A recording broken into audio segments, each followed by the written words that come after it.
Greetings, Lumen Scholars. It's week 6. This is your Thursday video. We're ready to finish up with the week. I have your spelling words in front of you, and I want to give you a different kind of challenge today. I'm going to show you a quick video clip.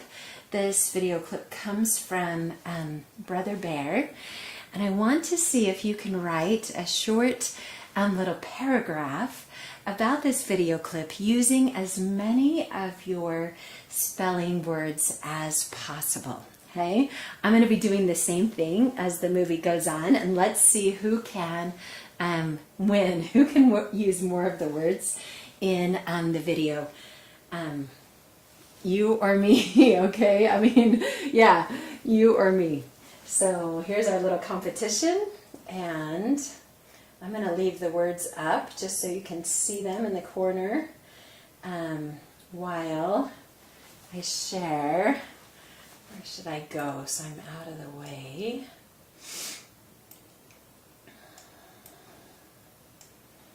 People won't be able to see them anyway. Okay, here we go. Let's watch and write.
Hey, how did you do, students? Keep writing. I'm going to keep writing.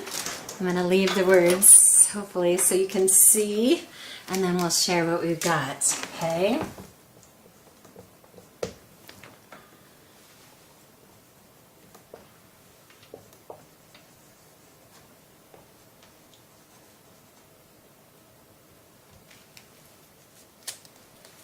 Remember, you're trying to fit as many of our spelling words in your story as possible.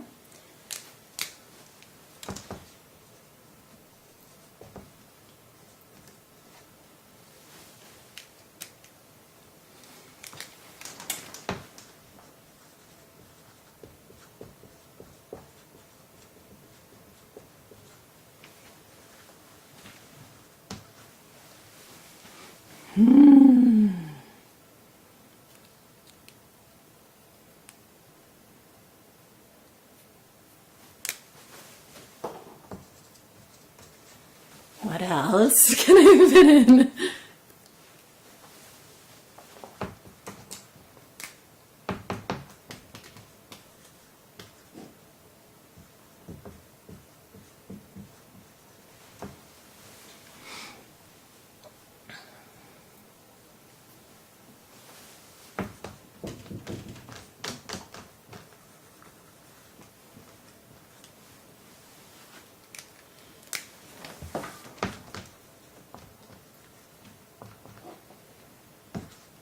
Okay, students, I'm almost done. How are you doing?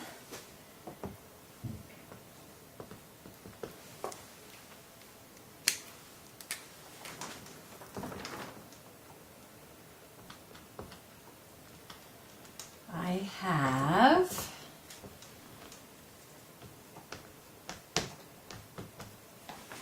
1, 2, 3, 4, 5, 6, 7, 8, 9, 10, 11, 12.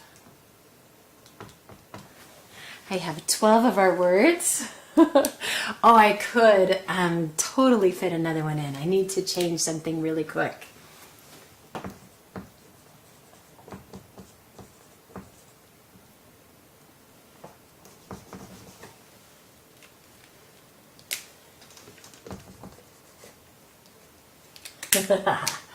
Okay. Pull out your story and I'll pull out mine. Let's see how we did. Okay. Listen to my very exciting tale of a bear and a boy. The boy saw the bear's tail through the woods and started to chase him. They went to his lair and climbed layer after layer of rock. Finally, the male had the animal cornered. The bear made so much racket that one Indian down below could hear. Kenai fought like a knight. He grew pale with fear, but finally he won at the end of the night. Did anybody write more of their spelling words than I did? Pretty good job. You might have fit in none. Could you have included none? Or you might have included a pail? I don't know. We'll see. Good job. You did an excellent job practicing with your spelling words, students.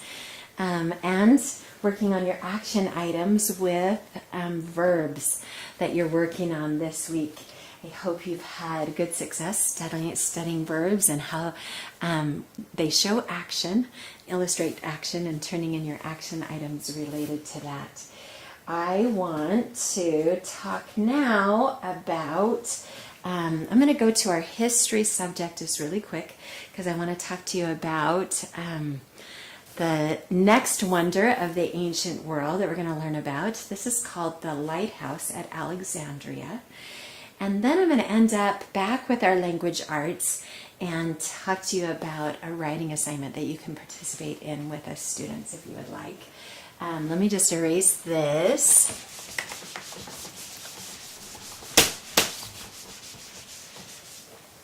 And let me give you some information about this awesome lighthouse at Alexandria. Okay. So, Alexander had been an unusual boy. Even as a child, he was strong and brave. Nothing scared him. When he was a small boy, he went with his father Philip to look at a war horse that Philip wanted to buy. The horse, a huge black stallion named Bucephalus, bucked and kicked constantly, and no one could ride him. "He's too wild," King Philip said. "I don't want him. I would never be able to manage him." "I can ride him," Father Alexander said. "Nonsense," Philip said. "You're too little." "But I can," Alexander insisted. "If you can ride him, I'll buy him for you," Philip promised. Alexander had been watching Bucephalus carefully. He noticed the horse kicked and reared whenever the sun threw his shadow on the ground in front of him. Alexander thought that the huge stallion was frightened of his shadow. So he walked fearlessly up to the horse, took his bridle, and turned him so he couldn't see his shadow. Instantly, Bucephalus stood still, and he allowed Alexander to mount him and ride him around. Philip bought the horse for Alexander, and when Alexander became king after his father's death, the great black stallion Bucephalus always carried him into battle. He even named a city after his horse. He called it Bucephala. Alexander had many opportunities to ride his war horse into battle. His father Philip had conquered Greece, but Alexander had even larger goals in mind. He wanted to rule Persia. The Persians had given up trying to conquer Greece, but their empire was still the largest in the world. It stretched all the way from Asia Minor to India, and Alexander wanted it. When Alexander met the Persian army in Asia Minor, he used his cavalry, soldiers riding on horseback, to push the Persians back. Asia Minor was now his. According to one story, But could he conquer the rest of the Persian Empire? According to one story, Alexander stopped at a city in Asia Minor and saw there in the city center a chariot tied to its axle with a huge complicated knot of rope, larger than a man's head. "What is that?" he asked. "That is a Gordian knot," the people told him. "We have a legend about it. The man who loosens that knot will rule all the rest of Asia, but it is impossible to untie the knot. Hundreds of men have tried, and no one has ever succeeded." Alexander studied the knot carefully. Then he took out his sword and sliced the knot in half. "There," he said, "I have undone the knot." No one had ever thought of doing that before, but the prophecy of the knot came true. Alexander conquered all the rest of Asia. He went south into Egypt and was crowned the Pharaoh of Egypt. And then he came back up into Mesopotamia and took over the rest of the Persian Empire. Now Alexander was king of more land than anyone else had ever ruled. He was truly Alexander the Great, the ruler of the greatest empire the world had ever seen. Let's see, gotta keep going. When Alexander the Great arrived at the edge of the Persian Empire, he wanted to keep going. He wanted to conquer all of India, but Alexander's army began to invade India. Alexander learned how to use elephants in combat, and his soldiers won most of their battles because Alexander's army was the best in the world. But the Indians who fought against Alexander were fierce fighters. Even though the soldiers from Macedonia won their battles, more and more of them died, claiming these victories. And finally, Alexander's army mutinied. After a particularly difficult battle in which over 1,000 soldiers were killed or badly wounded, the army refused to go any further. "Be content with what you have," they told Alexander. "We don't want to go on dying to make your empire bigger." But Alexander didn't want to stop. He stayed in his tent sulking. He refused to see anyone, hoping that his army would change its mind. But the men were firm, and they would not fight in India any longer. Finally, Alexander agreed. He gave up trying to take over the rest of India. Instead, he put his energy into running the huge kingdom he already had. Alexander wanted the people of the future to remember what a great ruler he was, and he knew that cities lasted for years and years. So he built new cities all over his empire, and he named many of these cities after himself, Alexandria. Some of these cities still stand today. Just as Alexander intended, they remind us that Alexander the Great was a great king of ancient times. The most famous city, called Alexandria, is in Egypt. Alexandria was built near the Nile River and the Mediterranean Sea, so that merchants could reach it easily by ship. Alexander himself marked out the city walls, but he died before he could see any of the city buildings. After his death, Alexandria became the greatest city in the world. Many famous scholars and writers lived in Alexandria. It became a center for art, music, and learning. Today, Alexandria is still a big and important city. Just outside Alexandria was the biggest lighthouse in the world. It was called the Pharos, and it was 330 feet tall. Ships could see it from miles away. They used its light to sail safely into the harbor of Alexandria. The Pharos was destroyed a long time ago, and I'll tell you a little bit more about that. Alexander the Great became king when he was only 20. Most people haven't even finished college when they're 20, but at this young age, Alexander inherited the throne and all the responsibilities of a ruler. It only took Alexander 11 years to spread his empire all across the ancient world. One story tells that when Alexander was still young, he burst into tears one day because there was no more of the world left to conquer. He had already conquered it all.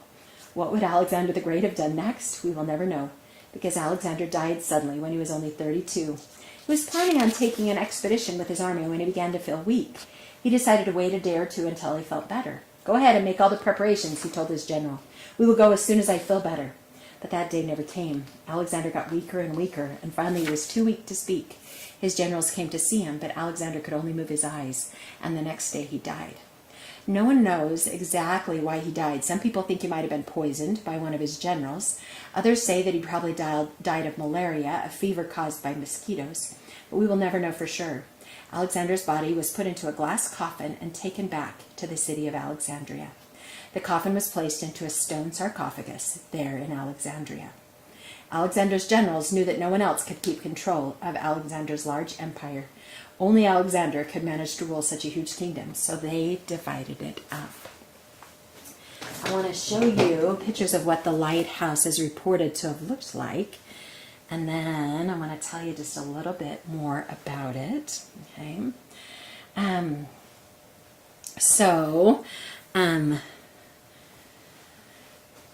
The lighthouse was designed by, is believed to have been designed by Sostratus of Knidos. Proud of his work, Sostratus desired to have his name carved into the foundation, but Ptolemy II, the son who ruled Egypt after his father, refused his request, wanting his own name to be on the building. A clever man, Sostratus supposedly had the inscription, Sostratus, son of Dexiphanes of Knidos, on behalf of all mariners to the Savior gods, chiseled into the foundation. Then he covered that with plaster, and into the plaster he carved Ptolemy's name. As the years went by, and after both the death of Sostratus and Ptolemy, the plaster aged and chipped, revealing Sostratus's name and dedication. The lighthouse built on an island, and soon the building itself acquired the name of the island, which was Pharos. The connection of the name with the function became so strong that the word Pharos became the root of the word lighthouse in the French, Italian, Spanish, and Romanian languages. Some people say it was 450 feet high. Some say it even reached 600 feet high, although that doesn't seem very likely. It was built not as just a single pillar, but in 3 stages, each built on top of the other. The lowest level of the building was probably about 240 feet high and 100 feet square, kind of in a massive box. The door to this section of the building was up a long ramp. And then on top of the first section was an 8-sided tower. And then on top of the tower was a cylinder, and that is where the light was burning. Okay. It had kind of like an elevator in the middle of it that was used to pull up fuel for the fire. Okay. And it had staircases for keepers to climb up to the beacon chamber. Then it had a large curved mirror, maybe made of polished bronze, which was used to project the fire's light into a beam. It was said that ships could detect the light from the tower at night or the smoke from the fire during the day up to 100 miles away. There were stories that this mirror could be used as a weapon to concentrate the sun and set enemy ships on fire as they approached. Another tale says that it was possible to use the mirror to magnify the image of the city Constantinople, which was located far across the sea, and observe what was going on there and spy on the people. Neither of those stories probably were true.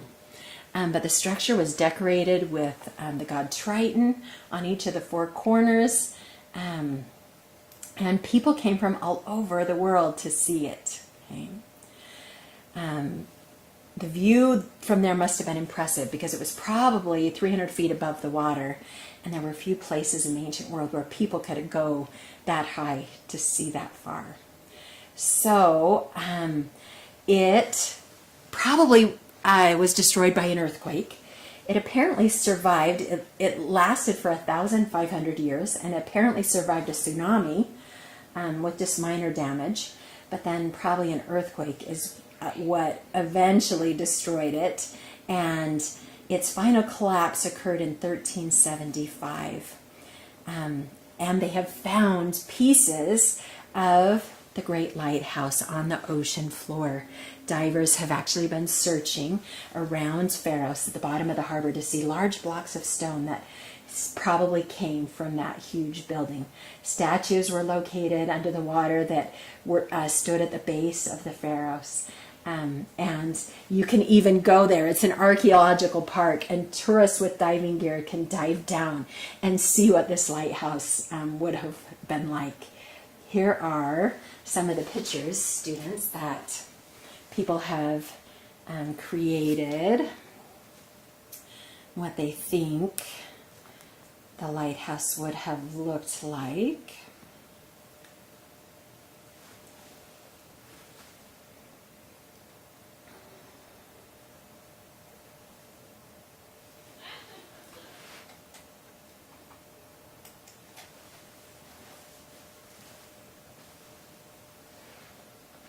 It's an old-fashioned drawing,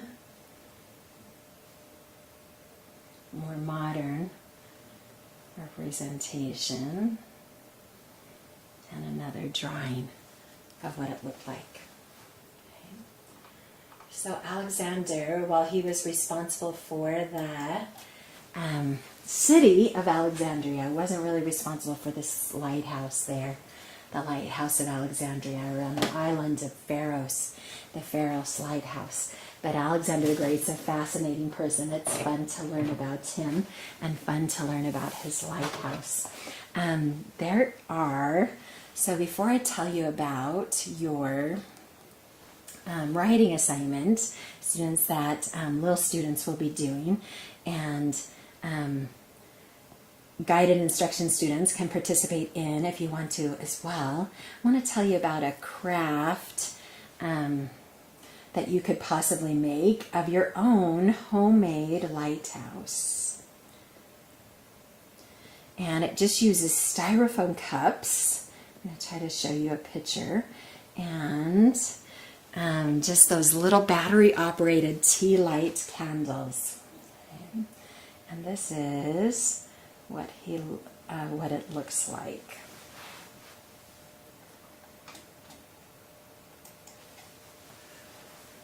Okay, kind of cool. So it has, I'll show you a little bit more detailed instructions. Okay.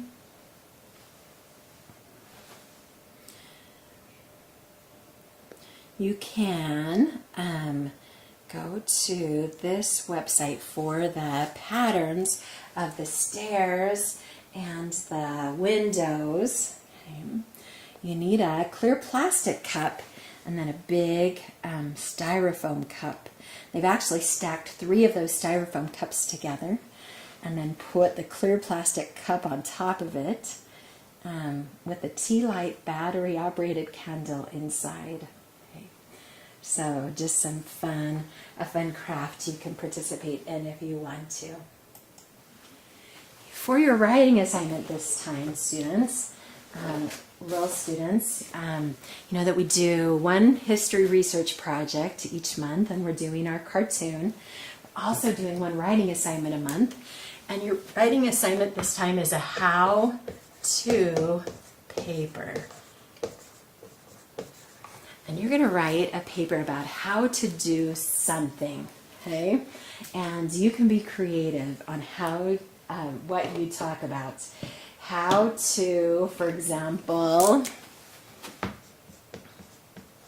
how to play football. Or you could do how to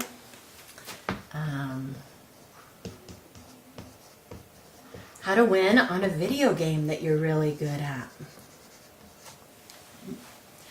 How to do a back handspring, girls, or another gymnastics move.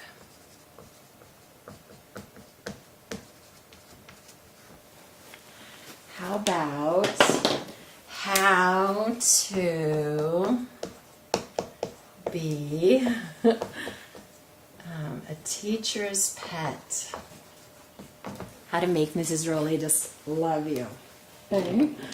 How about how to battle a zombie army? Or how to make your famous cookies.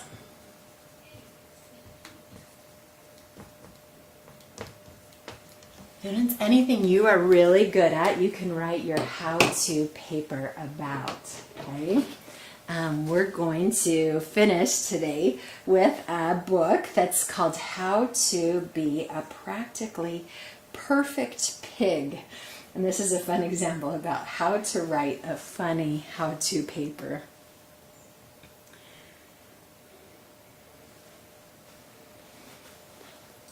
This up for you. Notice all the steps that he talks about. You can outline your steps in your paper as well. Okay. How to be a practically perfect pig. Have you ever said the wrong thing or done something in front of visitors that made your mom turn pink? Don't worry, it's hard to be good all the time. So let me tell you a secret. From one pig to another. Follow the rules in this book and you'll become a perfect pig, just like me. Rule number 1, making your bed. Remember, a good pig will never, ever, ever, oh, Robinson, I forgot, Mom. Make his bed. When you get up in the morning, leave your bed alone. Then it will be ready for bedtime, all rumpled and snuggly and smelly. Rule number 2, sharing with friends. If you have a bag bursting with candy, be a good little piggy and quickly gulp all of it down. Oh, mean. Rule number 3, when you need to go. You may need to go at any time, in any place, anywhere, but some things are just too private to discuss. Excuse me. You're a little worried about that rule, I know. Rule number 4, table manners. Table manners are very important, especially when you have guests. A proper little piggy will always gobble down his food. What lovely manners Robinson has, Mrs. Trotter. Yes, we are very proud of him. That's him doing like a swan dive onto the food. And remember, after you finish your dinner, always have a great big burp. It just shows how much you enjoyed your meal. Rule number 5, early to rise. Shh. If you wake up early and everybody is still fast asleep, tiptoe downstairs very, very quietly, and then make as much noise as you can. That little darling. Blast. Thump.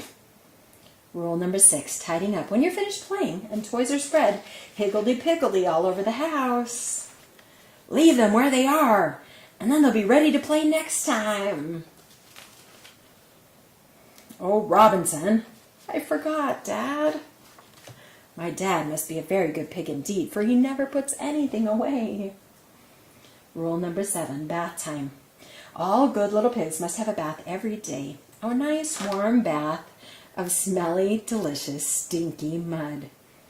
It's easy, isn't it? If you follow these golden rules, you will soon become a good little pig. But even if you forget the rules, don't worry. Mom or Dad will always be there to remind you. And soon you too will be a perfect pig, just like me. Perfect. Hey, students. There you go. Your rules for how to be a pig. Hopefully, you don't always follow those rules in your family, okay?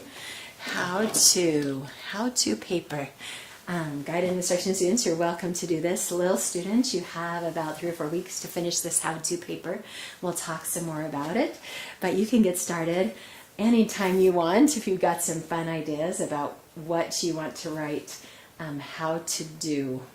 Anything you're really good at or anything you'd love to share your knowledge of with others and with the rest of us. Thanks for joining us today, and we'll catch you later.